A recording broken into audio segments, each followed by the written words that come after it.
Hello दोस्तों, मेरा नाम है अरुण कुमार। एक बार फिर से नीट स्टडी यूट्यूब चैनल में आपका स्वागत है। आज के वीडियो में हम लोग Vinoba Bhave university semester 4 session 2021 से 24 वालों के लिए भूगोल को 10 का विद्या गैस पेपर देखेंगे। मतलब जो भी स्टूडेंट ज्योग्राफी के हैं उसके लिए आज की वीडियो काफ़ी यूज़फुल होगा।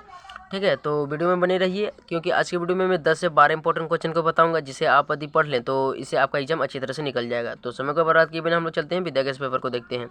तो मैं हर वीडियो में बता देता हूँ कि जो इसका प्राइस होता है वह 36 रुपये लिखा हुआ रहता है, लेकिन 30 रुपये में मिल जाता है।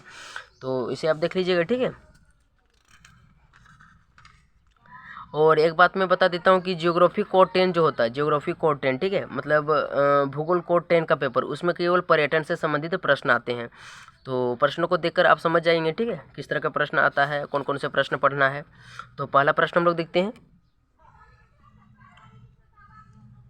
पहला प्रश्न हमारा है, उद्देश्यों के आधार पर पर्यटकों का वर्गीकरण करते हुए विस्तार से वर्णन कीजिए। उद्देश्यों के आधार पर पर्यटकों का वर्गीकरण करते हुए विस्तार से वर्णन कीजिए।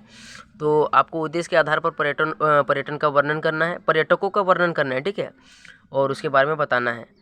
तो यह हमारा पहला क्वेश्चन था, पर्यटन से रिलेटेड प्रश्न आता है, ठीक है, जियोग्राफी कोड 10 में। अगले प्रश्न की ओर चलते हैं हम लोग।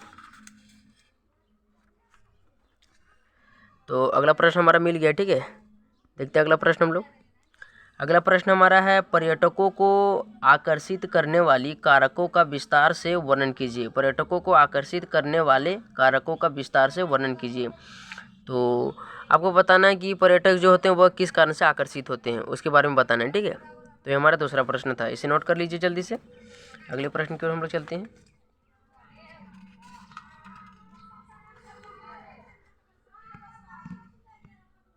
अगला प्रश्न हम लोग यहाँ फिर से देखते हैं, ठीक है, थोड़ा मैं यहाँ जूम कर लेता हूँ। अगला प्रश्न हमारा है, भारत में धार्मिक पर्यटन के महत्व का वर्णन करें। भारत में धार्मिक पर्यटन के महत्व का वर्णन करें। तो काफ़ी इंपॉर्टेंट क्वेश्चन है, मतलब बताना है कि जो हमारा देश भारत है उसमें धार्मिक पर्यटन किस प्रकार से महत्व है, ठीक है, इसी बारे में बताना है, महत्वपूर्ण है। नेक्स्ट प्रश्न की ओर हम लोग चलते हैं।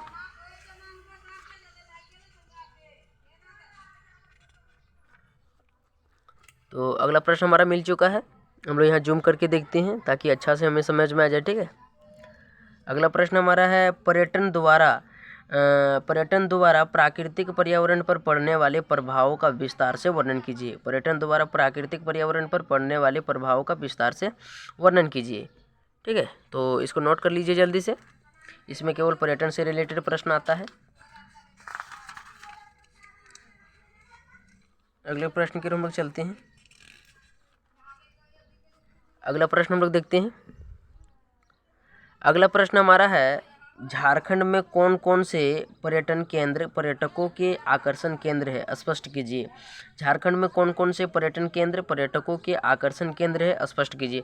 मतलब कौन कौन जो पर्यटन स्थल है जो पर्यटकों को आकर्षित करते हैं उसके बारे में बताना है, ठीक है। तो बहुत सारे पर्यटन स्थल है, जिसमें है बिरसा जैविक उद्यान, रांची हिल, गोंदा पहाड़ी, रांची लेक, ठीक है। इस तरह से बहुत सारे पर्यटन स्थल है। मधुबन हमारा हो गया, पारसनाथ, ठीक है। तो इससे रिलेटेड मतलब आप पा जाएंगे कि कौन कौन से केंद्र है, तो इसको नोट कर लीजिए जल्दी से। काफ़ी मतलब हल्का क्वेश्चन रहता है, इसे आप आराम से बना सकते हैं। नेक्स्ट प्रश्न की ओर हम लोग चलते हैं।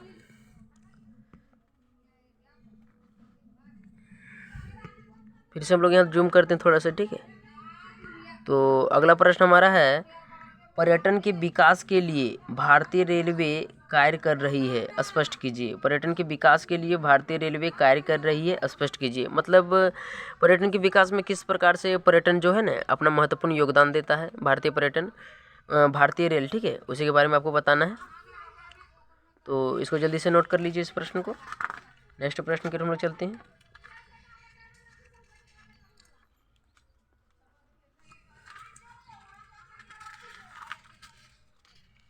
अगला प्रश्न हम लोग देखते हैं। अगला प्रश्न हमारा है, झारखंड में पर्यटन के विकास के लिए नवीन नीतियों का विवरण दीजिए। झारखंड में पर्यटन के विकास के लिए नवीन नीतियों का विवरण दीजिए।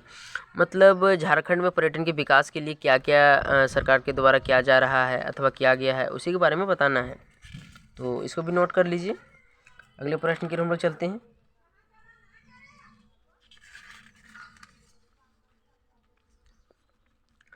अगला प्रश्न हम लोग देखते हैं। अगला प्रश्न हमारा है ट्रैवल एजेंसी की परिभाषा दीजिए। विश्व के प्रमुख पर्यटन संगठनों का वर्णन कीजिए। ट्रैवल एजेंसी की परिभाषा दीजिए। विश्व के प्रमुख पर्यटन संगठनों का वर्णन कीजिए। तो आपको ट्रैवल एजेंसी के बारे में बताना है और विश्व में पर्यटन संगठनों के बारे में बताना है, ठीक है। तो इसके ऊपर नोट कर लीजिए। अगले प्रश्न की ओर हम लोग चलते हैं।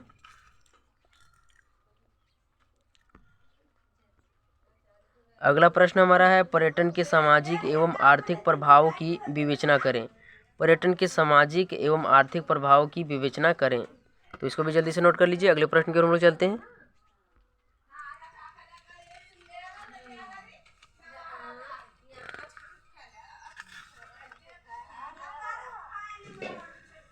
अगला प्रश्न हम लोग देखते हैं।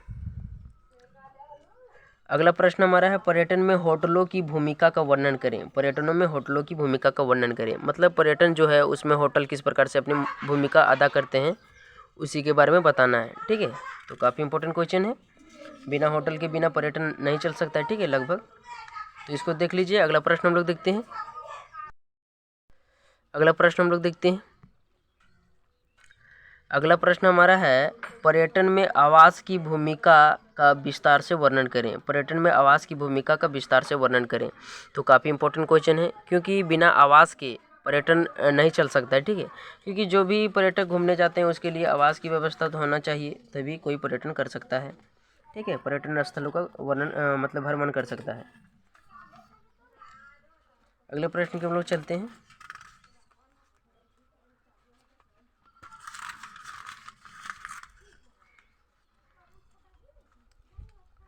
अगला प्रश्न हम लोग देखते हैं यहाँ। अगला प्रश्न हमारा है हिमालय के प्रमुख पर्यटन स्थलों का वर्णन करें। हिमालय के प्रमुख पर्यटन स्थलों का वर्णन करें। तो आपको बताना है कि हिमालय जैसे क्षेत्रों में किस प्रकार से मतलब कौन कौन से पर्यटन स्थल है उसी के बारे में बताना है, ठीक है। तो इसको आप देख लीजिएगा जल्दी से। नेक्स्ट प्रश्न की ओर हम लोग चलते हैं। तो ये हमारा आखिरी प्रश्न था। आप इन सारे प्रश्नों को जल्दी से नोट कर लीजिए, ठीक है, और एग्जाम की तैयारी अच्छी तरह से कर लीजिए। इसमें पर्यटन से रिलेटेड प्रश्न आता है, आप अच्छी तरह से इसका तैयारी कर सकते हैं। तो आज की वीडियो में इतना ही। वीडियो अच्छा लगा तो एक प्यारा सा लाइक कर दीजिए। तो मिलते हैं नेक्स्ट वीडियो में, तब तक के लिए धन्यवाद।